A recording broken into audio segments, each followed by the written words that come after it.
YCP నేతలు ప్రతిపక్ష హోదా కోరటాన్ని బీజేపీ ఎమ్మెల్సీ సోమ్ వీర్రాజు తీవ్రంగా వ్యతిరేకించారు. ప్రజలకు వైసీపీ మీద నమ్మకం లేదు కాబట్టి ప్రతిపక్ష హోదా కూడా ఇవ్వలేదన్నారు. గత ప్రభుత్వానికి ప్రజల నుంచి తీసుకోవడమే కానీ ఇవ్వటం తెలియదన్నారు. వైసీపీ నేతలు కావాలనే కూటమి ప్రభుత్వంపై బురద జల్లుతున్నారని, అది తిరిగి వాళ్లపైనే పడుతుందని గ్రహించాలని సోమ్ వీర్రాజుకు హెచ్చరించారు. కొద్దిగా పాలిష్డ్ గా ఉండేవారు. ఆయన కూడా స్పీడ్ పెరిగిందో లై తప్పుతున్నారో గాడి తప్పుతున్నారో అర్థం కానటువంటి పరిస్థితి. ఒక విధంగా డిప్రెషన్ లో ఉందా ప్రతిపక్షం? ఆ ప్రతిపక్షం అనొచ్చా అనకూడదా? వింత ధోరణిలో ప్రతిపక్షం ఉంటది.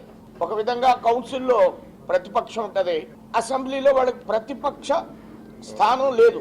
చంద్రబాబు నాయుడు గారికి ప్రతిపక్ష పాత్ర ఇచ్చాను అన్నాడు ఆయన. అవును, ఆయనకి 24 ఎన్నో ఎమ్మెల్యేలు వచ్చినాయి.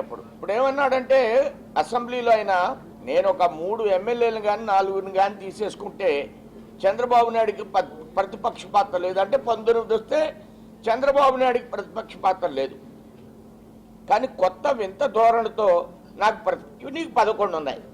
11 ఉన్న సందర్భంలో నాకు ప్రతిపక్షం ఇవ్వండి. తెలియక తెలిసా ప్రతిపక్షం అంటే ప్రజా సమస్యల మీద మాట్లాడే ధోరణి, పోట్లాడే ధోరణి ఇవి కనపడాలి. ఇవి ఎక్కడా ఉండడం లేదు. ఇవి లేకుండా వాళ్ళు ఆంధ్ర రాష్ట్రంలో ఎదగాలి అనుకోవడం అపోహ మాత్రమే.